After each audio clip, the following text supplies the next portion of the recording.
Hi, my name is Susan, and this is my journey through mental illness and how it has affected my life and kind of what I've been going through and what I'm still going through. I've seen a lot of videos on YouTube regarding mental illness, regarding different medications, different procedures, things like that, and I feel like I have maybe some insights to share. This is my very first YouTube video, so please be gentle with me in the comments because hopefully I would like to make some more. But let's see, as I said, again, my name is Susan. I am 50 years old. I have three wonderful children.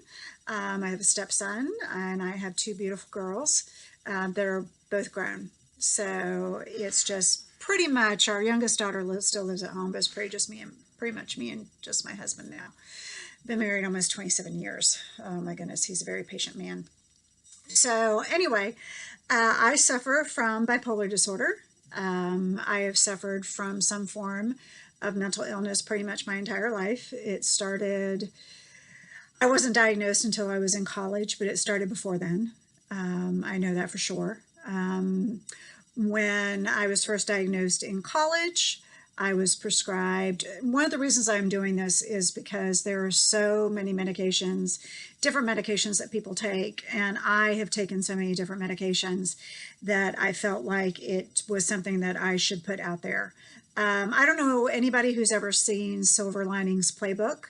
The scene where the Bradley Cooper and Jennifer Lawrence's characters are sitting at the dining room table discussing, comparing all the different medications that they took.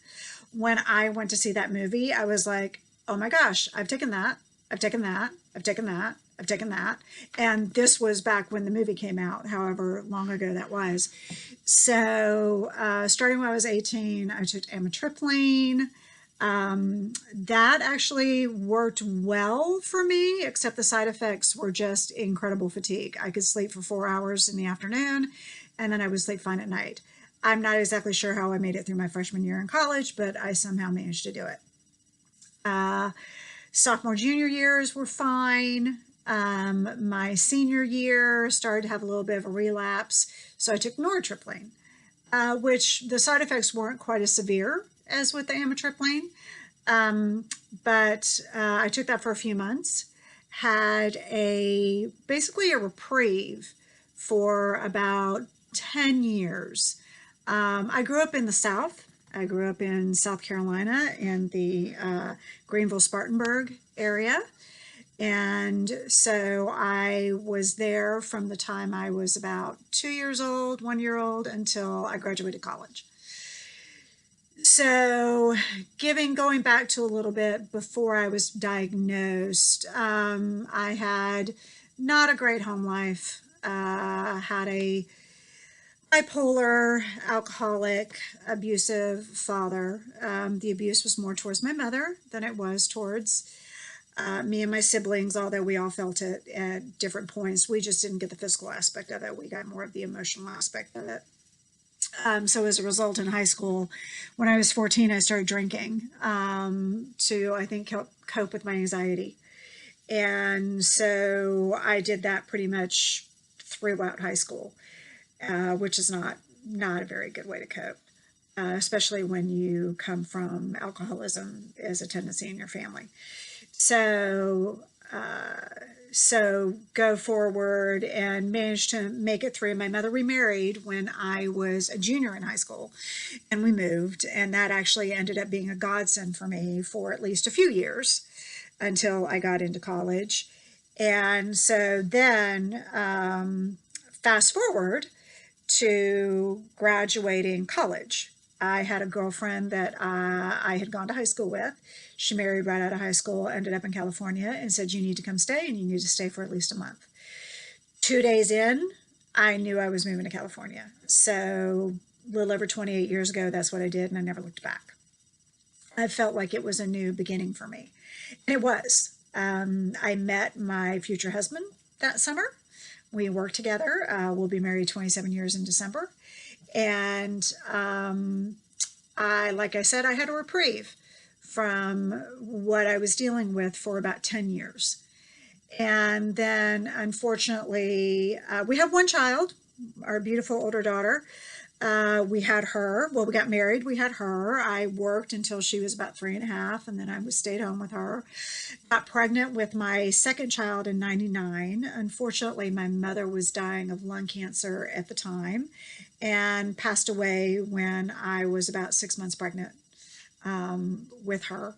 And so, which unfortunately for her, that means that she has a very long, her name is Lillian Martha, which is after my great grandmother and my mother, poor thing. But we call her Lily for short, and she seems to like her name. So, but my mother never got to meet her. But sometimes I think my mother is in her, paying me back for everything that I ever did. So, about 3 years after she was born, this was post 9/11. Economy was not very good. My husband had been through, I think it was either 2 or 3 layoffs, and we realized, okay, we can't afford for me to stay at home anymore. I have to go to work. But I knew that there was no way I was going to be able to do that the way I was feeling. I already felt the depression kind of sitting there hovering in the background, and knowing that it had come back, and I'd been able to manage it because I didn't work. But I wasn't going to school, all of that. I was able to manage with my children. My older one was in school. My younger one, I was able to work around when she napped, I napped, things like that. So when I realized it was time to go back to work, I went to my OBGYN, and she said, you know what? There could have been some postpartum depression going on, dealing with my mother's death. My brain just really had just kind of had it. And so she put me on Lexapro, which to me at the time was a godsend, until it wasn't, about 4 years later. And so then we just went through the rigmarole of what medication to try next. What medication to try next. We went to Lexapro. We did Zoloft. We did Prozac. We did Celexa. Let's see, what else did I do? I think I might have done Wellbutrin. I did Effexor, which was actually pretty effective. Let's see, the latest one that I was taking was Cymbalta, which actually was effective until about 10 months ago when I had a severe manic episode. Never had one of those before. That was kind of a new experience for me. And so that landed me with Seroquel. And then we added lamotrigine to the Seroquel mix. And I was already taking trazodone with the Cymbalta to help with my sleep, so I was going back to the trazodone. So then those things weren't working, so staying on the lamotrigine, adding back some Cymbalta, backing off the Seroquel, getting off the trazodone, and just kind of had enough. So now I am about to go on an adventure of ECT. I met with my ECT psychiatrist this morning. It was a referral from my regular psychiatrist, whom I really, really like. Met with her this morning. My husband went with me, and kind of went through all the pros and cons of it. I've researched the hell out of it. I've seen kind of the horror videos here on YouTube as well as positive videos here. I'm hoping mine's going to turn out to be a positive one. So anyway, I don't know when the treatments are going to start. Don't know exactly what's going to happen. Hopefully I'm prepared, just trying to get work all in order so that I can take the necessary time off that I need. And so once I start my treatments, I'm hoping to make another video and I'm come back here and do that before I start my treatments. But if not, as I start them, I definitely do want to check in to let everyone know how I'm doing. So anyway, that's all for now. Hopefully you enjoyed this. If you do, click like or subscribe or whatever you're supposed to do on YouTube. Again, my children are much better at this than I am. So anyway, have a good night, everyone. Bye-bye.